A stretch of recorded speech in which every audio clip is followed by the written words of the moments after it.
नमस्ते दोस्तों, स्वागत है आपका इस नई कहानी में। दोस्तों, हमारी आज की कहानी है कुर्बानी। दोस्तों, मेरी शादी वाले दिन मेरी भाभी ने शोर मचा दिया था कि मैं पेट से हूँ। मैं हैरान हो गई थी क्योंकि मुझे तो किसी ने छुआ भी नहीं था। इस खबर से मेरा पति और उसके घर वाले बहुत खुश हो गए और मेरा बहुत ख्याल रखने लगे। मेरे माँ बाप भी खुश थे, लेकिन मैं बहुत परेशान थी कि ऐसा कैसे हो सकता है, क्योंकि मैं तो बिल्कुल पवित्र थी। मुझे आज तक किसी मर्द ने हाथ नहीं लगाया था। फिर मेरा पेट बढ़ने लगा तो मैंने डॉक्टर से चेकअप करवाया तो मेरे होश उड़ गए थे, क्योंकि मेरे पेट में तो। दोस्तों, आगे की कहानी सुनने से पहले आपसे हमारे हाथ जोड़कर विनती है कि आप लोग कहानी को सुनकर हमारे चैनल को सब्सक्राइब करना भूल जाते हैं। कृपया हमारे चैनल को सब्सक्राइब कर लें। दोस्तों, मेरी उम्र 22 साल है। आज मेरी शादी का दिन है। घर में एक अलग ही रौनक का समा है। हर तरफ गहमागहमी मची हुई है।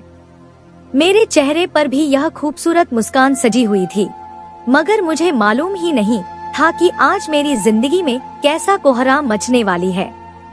मेरी जिंदगी किस तरह बदलने वाली है और मुझे अपने ही घर वालों का कितना घिनौना चेहरा देखने को मिलने वाला है। थोड़ी देर बाद ही बारात आने का शोर मच गया था। सारी लड़कियां कमरे से निकलकर दरवाजे की तरफ बढ़ गई थी ताकि आने वाले मेहमानों का स्वागत किया जाए। मैं भी थोड़ा झेंप सी गई थी। कमरे में बैठी मैं बहुत ज्यादा नर्वस हो रही थी। हर लड़की के लिए यह वक्त बहुत मुश्किल होता है। कुछ लड़कियां खुश हो रही होती हैं, तो कुछ उदास। ऐसा ही हाल मेरा भी था। मैंने 22 साल का वक्त अपने माँ बाप के साथ गुजारा था और आज उनको छोड़कर जाना मेरे बस से बाहर था। मेरी आंखों से टप टप आंसू बहना शुरू हो गए थे, हालांकि अभी मेरी शादी शुरू भी नहीं हुई थी। थोड़ी देर और बीती थी जब मेरी मम्मी कमरे के अंदर आ गई थी। उन्होंने मेरे माथे पर एक प्यार भरा किस देते हुए कहा था, अपना बहुत ख्याल रखना। तुम हमारी जिंदगी का कल हो। हम तुमसे बहुत प्यार करते हैं। तुम्हारी जगह न कभी किसी ने ली है और न कभी कोई ले सकेगा। तुम इस घर से जा रही हो, लेकिन तुम हमारे दिलों में जिंदा रहोगी। जब तुम आओगी, तुम्हारे लिए घर के दरवाजे हमेशा खुले रहेंगे। मैं अपनी माँ की बात सुनकर और ज्यादा उदास हो गई थी और उनके हाथों को चूम कर अपने सीने से लगा लिया था। वह मुझे अपने साथ बाहर ले आई। बाहर एक अलग ही समा लगा हुआ था। हर तरफ गहमा गहमी का वक्त था। मम्मी ने मुझे दूल्हे के बराबर में बिठा दिया था। अब हमारी शादी की रस्में शुरू हो चुकी थी। वक्त धीरे धीरे गुजरता चला गया और मैं अपने पूरे हक के साथ पति के नाम लिख दी गई। मेरे चेहरे की मुस्कान ही जाने का नाम नहीं ले रही थी। अभी मम्मी हमारी कुछ पारिवारिक रस्में कर रही थी कि उससे पहले ही मेरी भाभी सामने वाले कमरे से खिलखिलाती हुई बाहर आई और सबका ध्यान अपनी तरफ खींचने लगी। मैंने भी उन्हें हैरानी से देखा कि अचानक उन्हें क्या हो गया। सुबह से वह मुझे नजर भी नहीं आई थी और अब अचानक उनका इस तरह खुश होकर सामने आना मुझे थोड़ा अजीब सा लगने लगा। मैं उन्हें गौर से देखने लगी थी। मेरे पति भी मेरी भाभी की तरफ ही नजर टिकाकर बैठे हुए थे। अचानक ही उन्होंने एक रिपोर्ट हवा में लहराई थी और जोर लगाते हुए बोली थी, अरे हमारी रानी माँ बनने वाली है। देखो जरा, कितना नया दौर आ गया है। जबकि मैं सुन्न रह गई थी। ऐसा लगता था जैसे मेरे कदमों तले जमीन खिसक गई हो। मैं फटी फटी निगाहों से अपनी भाभी को देख रही थी कि वे किस तरह की बातें कर रही हैं। दोस्तों, मेरी मम्मी का दिमाग भी फटने के करीब आ गया था। वे फौरन मेरी भाभी के पास गईं और उन्हें झकझोरते हुए बोली, क्या हो गया है तुम्हें? तुम किस तरह की बातें कर रही हो? दिमाग सही है तुम्हारा? जबकि मेरी भाभी ने मम्मी के सामने वो रिपोर्ट रखते हुए कहा, अरे मम्मी जी, मैं क्यों झूठ बोलूंगी? आप देखिए, इस रिपोर्ट में साफ लिखा हुआ है कि हमारी रानी माँ बनने वाली है और यह तो बहुत खुशी की बात है। हमें सबको खुश होना चाहिए। क्यों नंदोई जी, मैं सही बोल रही हूँ ना? जबकि मेरा सिर फटने के करीब आ गया था। मैं बेकीनी भरी नजरों से अपनी भाभी को देख रही थी कि वे किस तरह की बातें कर रही हैं। अभी तो सिर्फ मेरी शादी हुई थी, इतनी जल्दी मैं कुछ बोल ही नहीं पा रही थी। मैं कोई छोटी बच्ची नहीं थी, मुझे पता था कि गर्भवती होना क्या होता है। अचानक ही मेरे पति ने मुझे सबके बीच अपनी बाहों में उठा लिया और खुशी से खिलखिलाते हुए बोले, मुझे तो यकीन ही नहीं हो रहा कि यह सब सच है। क्या तुम वाकई गर्भवती हो? जबकि मैं समझ नहीं पा रही थी कि इन सबको क्या हो गया है। क्या ये लोग पागल हो चुके हैं? मेरे ससुराल के सभी लोग बहुत खुश लग रहे थे, जबकि मेरे घर वाले काफी परेशान हो गए थे। लेकिन जब मेरे पति का इन लोगों ने रवैया देखा तो सब चुप हो गए थे, क्योंकि जब उन्हें कोई समस्या नहीं थी तो हम लोग हंगामा मचाकर कोई बात खराब नहीं करना चाहते थे। लेकिन मैं न कुछ बोल पा रही थी और न ही समझ पा रही थी। ऐसा लगता था जैसे मेरा दिमाग किसी ने बंद कर दिया हो।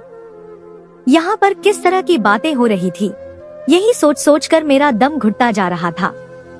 मम्मी को मेरी सास ने इशारा दिया था कि आप रस्म पूरा कर लें ताकि हम अपनी बेटी को साथ ले जाएं।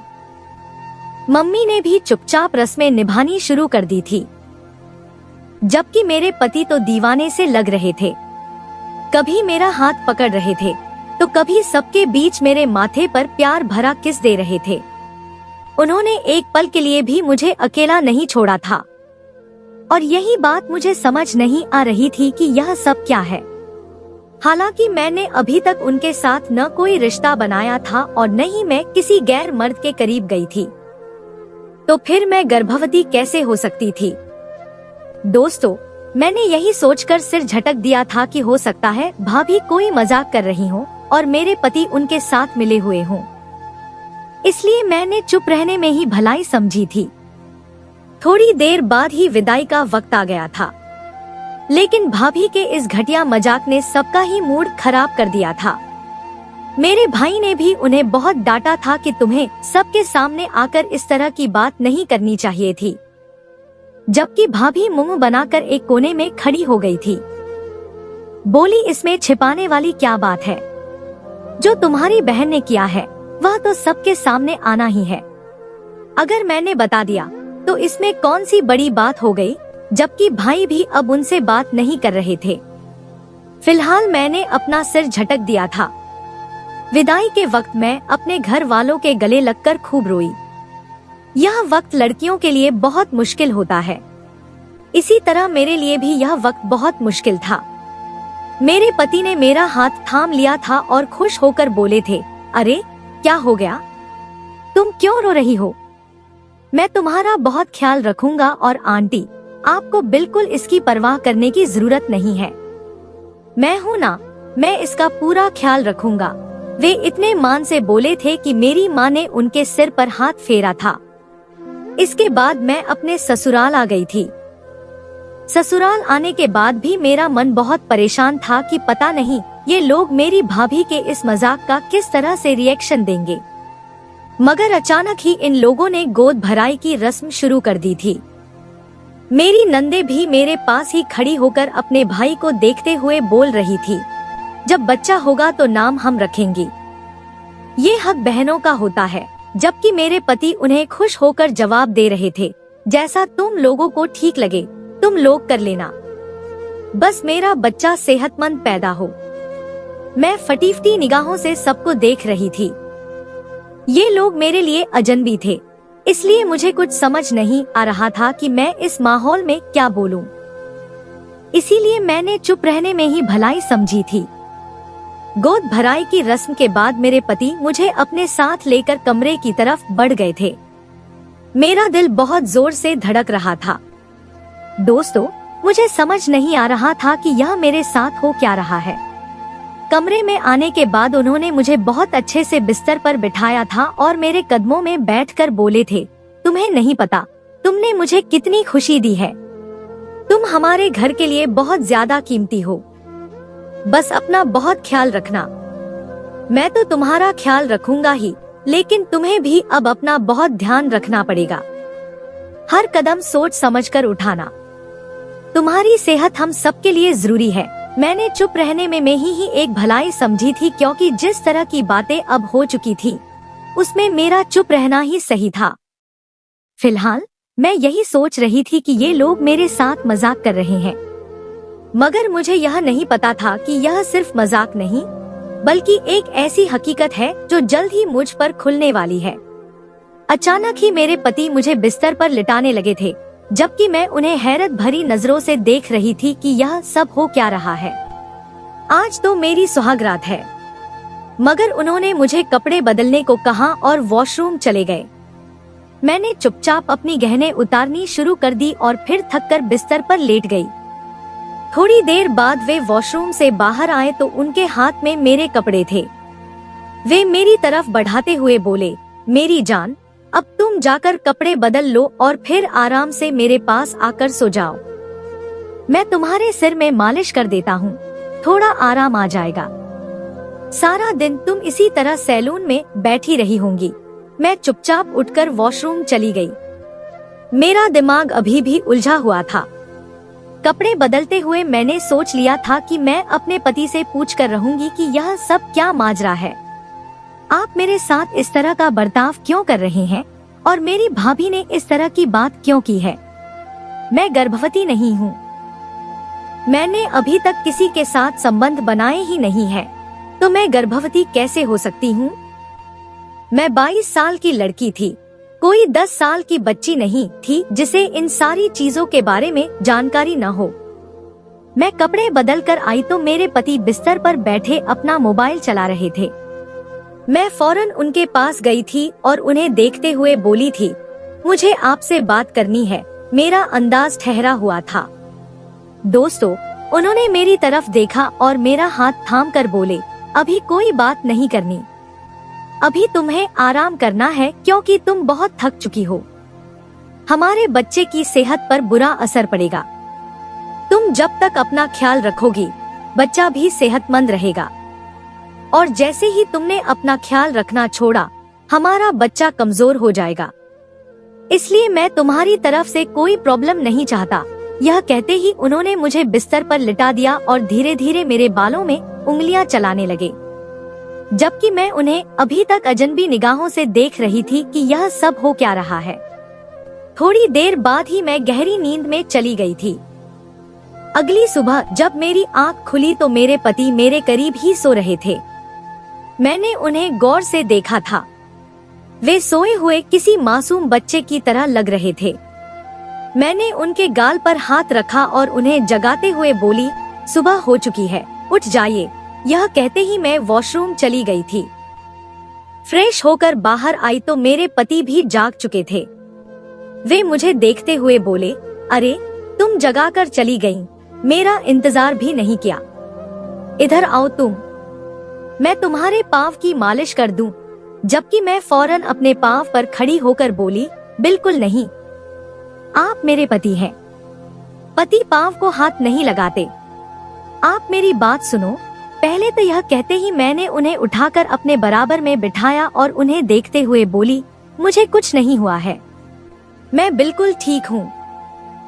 और मुझे आप यह बताएं कि मैं और कुछ कहती इससे पहले ही हमारे कमरे के दरवाजे पर जोर से दस्तक हुई। मेरे पति फौरन मुझसे थोड़ा हट गए थे। कमरे के अंदर उनकी बहनें दाखिल हुई। मैंने फौरन ही अपने सिर पर दुपट्टा ओढ़ लिया। वे हमें देखकर दुआएं देने लगी थी और मेरे करीब आ गई थी।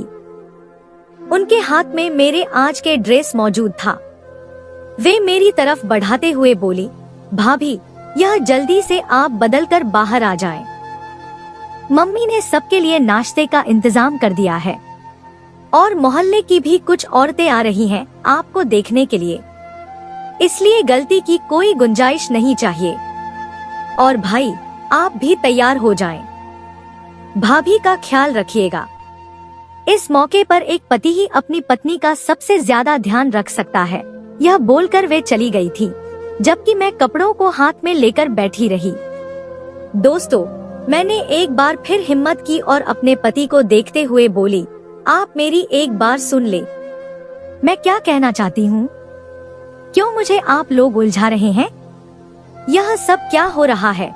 मैं और कुछ कहती इससे पहले ही मेरे पति जल्दी में बाहर निकल गए और मुझे सख्ती से कह करके गए थे कि मैं जल्दी से तैयार हो जाऊं ताकि जो रस्में वगैरह रह गई हैं वे हो जाएं, क्योंकि वे मेरा ज्यादा देर तक बाहर बैठना पसंद नहीं करेंगे। उनके जाने के बाद मैं सिर हाथों में गिराकर बैठ गई थी। यह मेरे साथ हो क्या रहा था? मैं बार बार सिर्फ अपने आप से यही सवाल कर रही थी। शादी के बाद इंसान को मानसिक सुकून मिलता है, लेकिन मेरा मानसिक सुकून पूरी तरह बर्बाद हो गया था। मैं बार बार सिर्फ यही सोचती जा रही थी कि यह सब क्या माजरा है, यह सब क्या मेरे साथ कोई मजाक कर रहे हैं या फिर यह कोई हकीकत है।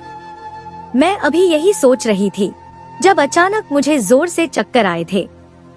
मैंने फौरन ही अपने आप को संभाला था कि यह क्या हुआ। मेरा दिल एकदम मितली करने लगा था। थोड़ी देर में वहीं बिस्तर पर लेट गई थी और गहरी गहरी सांसें लेने लगी थी। अचानक से मेरी तबीयत में यह खराबी मुझे कुछ ठीक नहीं लगी थी। थोड़ी देर बाद मेरी तबीयत कुछ बहाल हुई तो मैं फौरन अपनी जगह से खड़ी हुई और वॉशरूम जाकर कपड़े चेंज किए। मेरी सास ने मेरे दूसरे दिन का ड्रेस बहुत ही खूबसूरत चुना था। मैंने फौरन ही अपने चेहरे को मेकअप से सजाया और बाहर आ गई। मेरी ननद के कहने के बिल्कुल ठीक मुताबिक मोहल्ले की कुछ औरतें आई हुई थी और खानदान की औरतें भी वहां मौजूद थी। वे सब मुंह दिखाई की रस्म कर रही थी, जबकि मेरी सास वहीं खड़ी सबसे मेरा इंट्रोडक्शन करवा रही थी। मेरे पति कहीं भी मौजूद नहीं थे। मैंने नजर पूरे कमरे पर डाली, लेकिन वे वहां नहीं थे। थोड़ी देर बाद ही मेरी तबीयत फिर एक बार निढाल होने लगी। मेरी सास मुझे बहुत गौर से देख रही थी।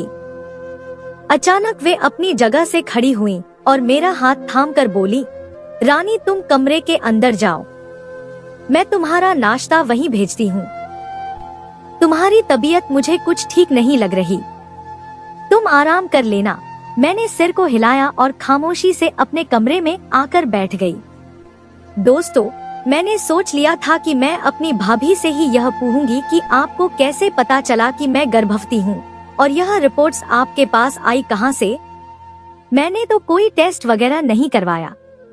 मुझे सिर्फ और सिर्फ अपने घर वालों के आने का इंतजार था, लेकिन वे आने ही नहीं दे रहे थे।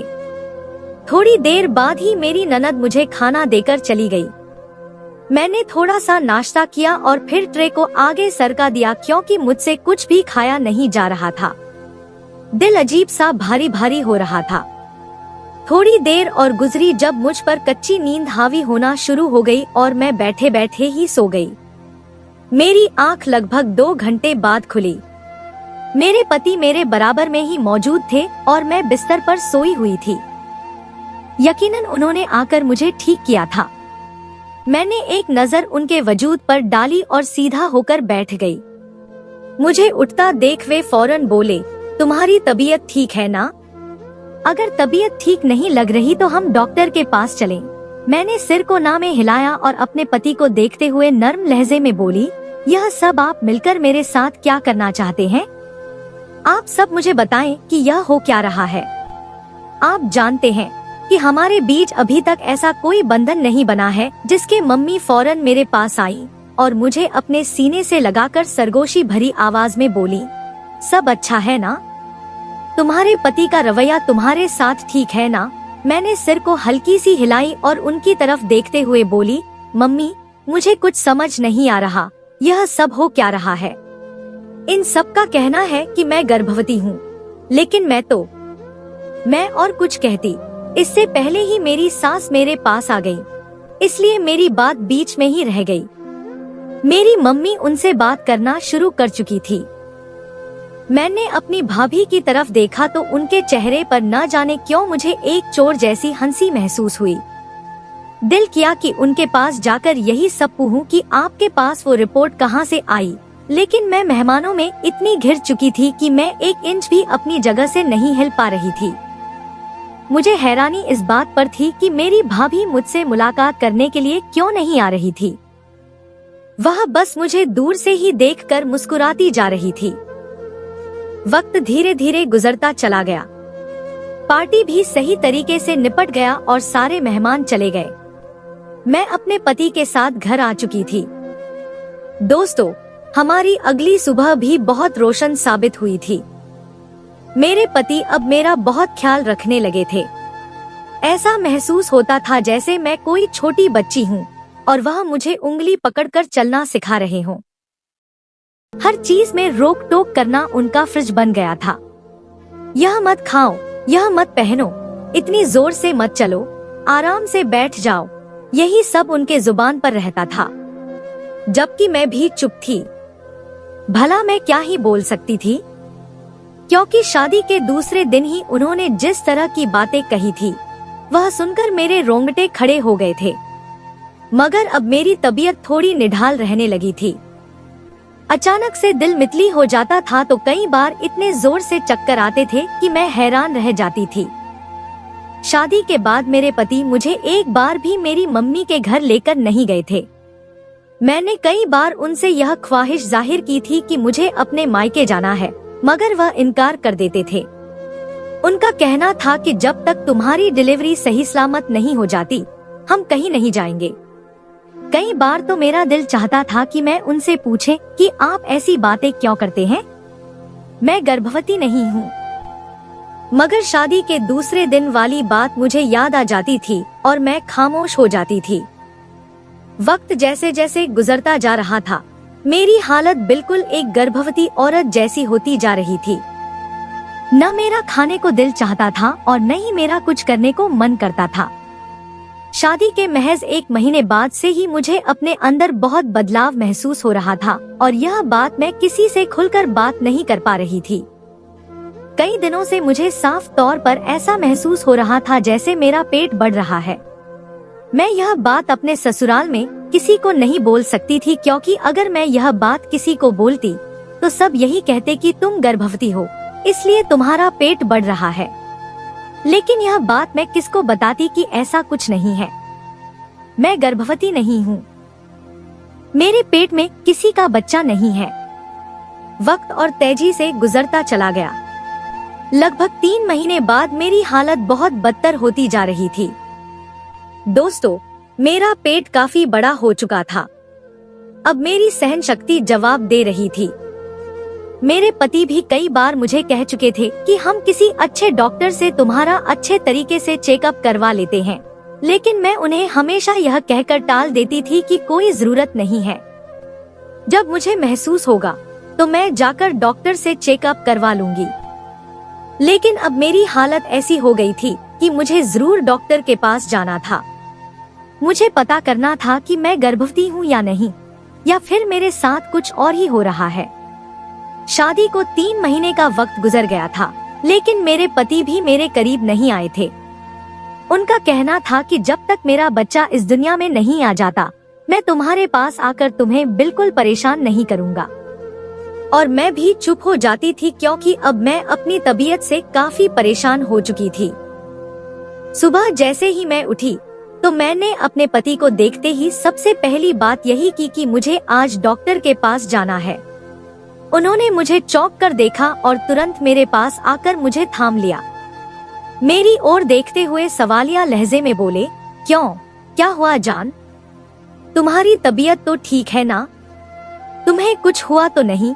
उनकी दीवानगी देखकर एक पल के लिए मेरे दिल में उनके लिए मोहब्बत आई थी, मगर मैं सिर को ना में हिलाते हुए बोली, नहीं, मैं बिल्कुल ठीक हूँ, मगर एक बार डॉक्टर से अपना चेकअप करवाना चाहती हूँ। दिन ब दिन तबीयत काफी खराब हो रही है। डॉक्टर अच्छी दवाइयाँ दे देगी तो इलाज चालू हो जाएगा। मैं उनकी ही तरह बोल रही थी ताकि उन्हें मुझ पर शक न हो। उन्होंने सिर हिलाया और मेरी ओर देखते हुए बोले, अच्छा ठीक है, फिर तुम तैयार हो जाओ, मैं ऑफिस जाते वक्त तुम्हें छोड़ दूंगा। मैंने सिर को हल्का सा हिलाया और जल्दी से कपड़े बदल लिए। हल्का फुल्का तैयार होकर चादर ओढ़ ली। मैं अपने पति के साथ जैसे ही कमरे से बाहर आई तो मेरी सास मेरी ओर देखते हुए सवालिया लहजे में बोली, कहाँ जा रहे हो तुम दोनों? मुझे बताने की जरूरत भी महसूस नहीं की, जबकि मेरे पति फौरन बोले थे, नहीं माँ, हम कहीं घूमने नहीं जा रहे, मैं रानी को डॉक्टर के पास ले जा रहा हूँ। उसका चेकअप करवा देता हूँ।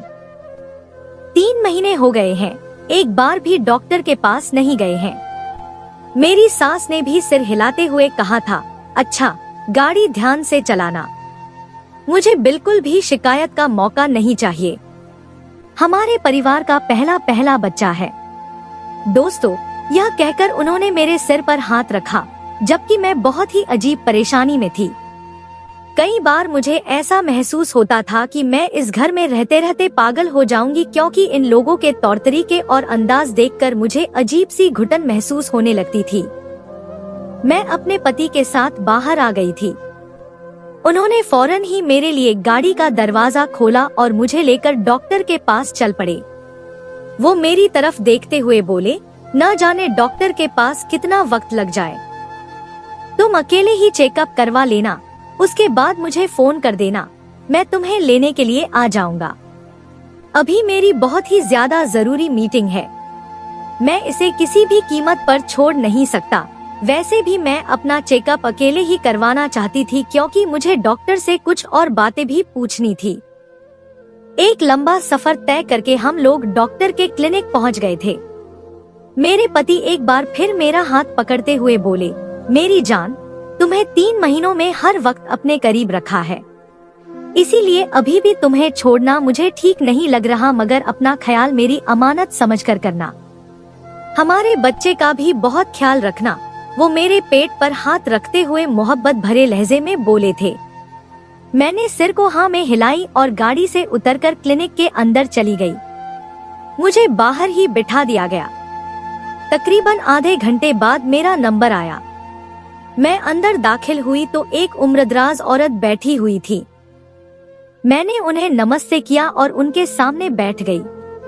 वो मुझसे मेरा हाल चाल पूछने लगी। मैंने फौरन ही उनसे कहा, मेरा टेस्ट कर लें और मेरा अल्ट्रासाउंड भी करें, ताकि मैं देख सकूं कि मेरे पेट में क्या है। उन्होंने मुझे हैरान होकर देखा और तुरंत बोली, अरे आप तो गर्भवती हैं, आप क्या देखेंगी पेट के अंदर? जबकि मैं धीमे से मुस्कुरा दी थी। उन्होंने फौरन ही मेरा चेकअप किया और मैं बेचैनी से बाहर बैठी हुई इंतजार कर रही थी कि रिपोर्ट्स क्या आएंगी। थोड़ी देर बाद डॉक्टर बाहर आए। उनके चेहरे के एक्सप्रेशन काफी बदल गए थे। वो मेरी तरफ रिपोर्ट्स बढ़ाते हुए बोली, देखिए, ऐसे हालात में लड़कियां परेशान हो जाती हैं, लेकिन आप थोड़ा हौसला रखें। और फिर जो बातें उन्होंने मुझे बताई थी, उन्हें सुनकर मेरे होश उड़ गए थे। दोस्तों, मैं वहीं अपना सिर थामकर बैठ गई थी। मुझे यकीन ही नहीं हो रहा था कि ये मेरे साथ क्या हो गया है। मैं जो अभी तक इन 3 महीनों के समय यही सोचती रही थी कि ये सब मेरे साथ मजाक कर रहे हैं, मेरे साथ सिर्फ और सिर्फ खेल खेला जा रहा है। अब मुझे समझ आया था कि ये महज खेल नहीं था, बल्कि ये एक हकीकत थी। मैं गर्भवती थी। मगर कैसे? मैंने तो किसी के साथ रिश्ते बनाए नहीं थे। मेरे पति शादी से पहले भी मेरे करीब नहीं आए थे और शादी के बाद भी वो मेरे करीब नहीं आए थे। यानी मेरी भाभी ने जो रिपोर्ट्स सबके सामने उजागर की थी, वो झूठी नहीं थी। यानी मैं शादी की रात ही गर्भवती हो गई थी। लेकिन कैसे? मैं बिल्कुल खामोश थी। डॉक्टर मेरी तरफ देखते हुए बोली, क्या हो गया आपको? खुशी नहीं हो रही? शादी के बाद इतनी जल्दी आप गर्भवती हो गई है, तो यह बहुत ही खुशी की बात है। जबकि मैं तुरंत बोली, शादी के बाद नहीं, मैं शादी से पहले ही गर्भवती हो चुकी हूँ। मगर मुझे कुछ समझ नहीं आ रहा डॉक्टर, यह सब क्या हो रहा है? उन्होंने मुझे हैरान होकर देखा और फौरन बोली, मुझे आपकी बातें समझ नहीं आ रही, आप क्या कहना चाहती हैं? और फिर मैं धीरे धीरे उन्हें हर बात बताती चली गई। वो मेरी बातें सुनकर बिल्कुल खामोश हो गई। वो कहने लगी, ऐसा कहीं मैंने नहीं सुना। आप सबसे पहले अपनी भाभी से बात करें, उनसे पूछें कि यह मामला क्या है। उनके पास वो रिपोर्ट्स कहां से आई और उनको कैसे पता चला कि आप गर्भवती हैं? आपका कहना है कि आपने कोई टेस्ट करवाया ही नहीं, तो उन्हें कैसे मालूम हुआ? और आपके पति, उनका इसमें क्या रोल है? वो कोई छोटे बच्चे नहीं हैं। आपके बताने के मुताबिक उनकी उम्र 30 साल है और 30 साल का आदमी पागल या बेवकूफ नहीं होता, बल्कि अच्छा खासा मैच्योर इंसान होता है। उन्हें भी हर चीज के बारे में पता होगा और उनकी तरफ देखते हुए बोली, आप बिल्कुल सही कह रही हैं। मुझे मेरी भाभी से सबसे पहले मिलना चाहिए, क्योंकि वही मुझे असल बात बता सकती हैं। यह कहकर मैं क्लिनिक से बाहर आ गई। दोस्तों, मेरा इरादा अपने पति को कॉल करने का था, लेकिन फिलहाल मैंने अपने घर जाने का फैसला किया। मेरे पास पैसे मौजूद थे, इसलिए मुझे किराए की भी परेशानी नहीं हुई। मैंने एक रिक्शा रोका और अपने घर चली गई। मैं जैसे ही घर में दाखिल हुई तो मेरी मम्मी मुझे देखकर बहुत खुश हुई। उन्होंने मुझे सीने से लगा लिया और मेरे माथे पर प्यार किया। जबकि मैं बोली, भाभी कहाँ पर है, मेरा लहजा सपाट था। मेरी मम्मी एक पल के लिए परेशान हुई और मेरी तरफ देखते हुए बोली, क्यों, क्या हुआ, सब ठीक तो है? जबकि मैंने सिर को हाँ में हिलाया और उनकी तरफ देखते हुए एक बार फिर बोली, मुझे बताएं, भाभी कहाँ पर हैं? मुझे उनसे कुछ पूछना है। मेरा तेज लहजा देखकर मेरी मम्मी थोड़ी परेशान हो गई और भाभी के कमरे की तरफ इशारा करके बोली, बताओ तो सही, हुआ क्या है? जबकि मैंने उन्हें नजरअंदाज करके भाभी के कमरे में चली गई। मेरी अब बस हो चुकी थी। मैं पूछना चाहती थी कि यह सब क्या है। मैंने सोच लिया था, अगर मेरे पति मुझे छोड़ेंगे तो अब छोड़ दें, क्योंकि मुझे मालूम तो हो कि मैं किसके बच्चे की माँ बनने वाली हूँ। मेरे पेट में किसका बच्चा है? उन्हें कैसे पता चला कि मैं गर्भवती थी? वो टेस्ट रिपोर्ट्स कहाँ से आई उनके पास? यह बातें मेरा दिमाग खराब करने के लिए काफी थी। मैं जैसे ही कमरे में दाखिल हुई तो न जाने वो किससे बात कर रही थी कि मुझे देखकर एकदम हड़बड़ा गई। उनके हाथ से मोबाइल गिरते गिरते बचा। मैं उन्हें देखते हुए बोली, बहुत कर लिया आपने ड्रामा। जो हकीकत है अब आप मेरे सामने खोल दे, वरना मैं आपके साथ वो करूंगी जिसकी आपने कभी कल्पना भी नहीं की होगी। सच सच बताइए, वो टेस्ट रिपोर्ट्स आपके पास कहाँ से आई थी? ये सब क्या हो रहा है? 3 महीने से मेरी जिंदगी को मजाक बनाया हुआ है, सिर्फ आपकी वजह से। मुझे बताइए कि वो सब क्या था? शादी की रात आप कैसे बता सकती हैं कि मैं गर्भवती हूँ? मेरी बात सुनकर उन पर सन्नाटा छा गया, जबकि मेरी मम्मी भी वहाँ पहुँच गईं। वो मुझे चुप करवाने लगी, लेकिन मैंने उन्हें सख्त निगाहों से देखा और गुस्से में बोली, आप चुप रहे मम्मी। आपकी बेवजह की ढील की वजह से इन्होंने मेरी जिंदगी बर्बाद कर दी है। मुझे बताएं, भाभी, आपके पास वो टेस्ट रिपोर्ट्स कहाँ से आई थी? आपको कैसे पता चला कि मैं गर्भवती हूँ? दोस्तों, मैं गुस्से से कांप रही थी। वो जब कुछ नहीं बोली तो मैंने मम्मी के हाथ में मौजूद उनका मोबाइल छीना और उनके सामने ही अपने भाई को कॉल करने लगी। तब अचानक उन्होंने मुझसे मम्मी का मोबाइल छीन लिया और मेरे कदमों में बैठकर रोने लगी। मैं उन्हें अविश्वास भरी नजरों से देख रही थी, यानी मेरा शक यकीन में बदल चुका था। और फिर जो बात उन्होंने बताई, उसे सुनकर ऐसा महसूस हुआ जैसे मेरे पैरों तले जमीन खिसक गई हो। मैं अविश्वास भरी नजरों से अपनी भाभी को देख रही थी। मेरी भाभी का कहना था, शादी से कुछ महीनों पहले तुम्हारे पति मेरे पास आए थे। उनका कहना था कि वो यह शादी करना चाहते हैं, मगर एक शर्त पर। शादी से पहले ही वो तुम्हारे साथ सुहागरात मनाना चाहते थे। मैंने वजह पूछी तो उनका कहना था कि हमारे परिवार को एक बद्दुआ लगी हुई है। जिस भी लड़के की शादी होती है उसके घर में संतान पैदा नहीं होती। हर तरफ यही डर फैला हुआ है। हर कोई इसी वजह से परेशान रहता है। मेरे फूफा, ताई, चाचीज के बच्चों की शादियां हो चुकी हैं, लेकिन किसी के घर भी संतान जैसी खुशी नहीं आई है। मेरी मम्मी बहुत ज्यादा परेशान रहती हैं। उन्होंने कई जगह जाकर दुआएं मांगी हैं, मगर उनकी दुआ कभी कबूल नहीं हुई। इसी वजह से वो तुम्हारे साथ सुहागरात मनाना चाहते थे। मैं बुरी तरह से घबरा गई थी। यह रिश्ता बहुत अच्छा था। मैं मम्मी जी से इस बारे में बात नहीं कर सकती थी, क्योंकि अगर मैं उनसे इस बारे में बात करती तो यकीनन वो यह रिश्ता तोड़ देती, और मैं नहीं चाहती थी कि यह इतना अच्छा रिश्ता हमारे हाथ से निकल जाए। लड़का बहुत अच्छा है, अच्छा खाता कमाता है।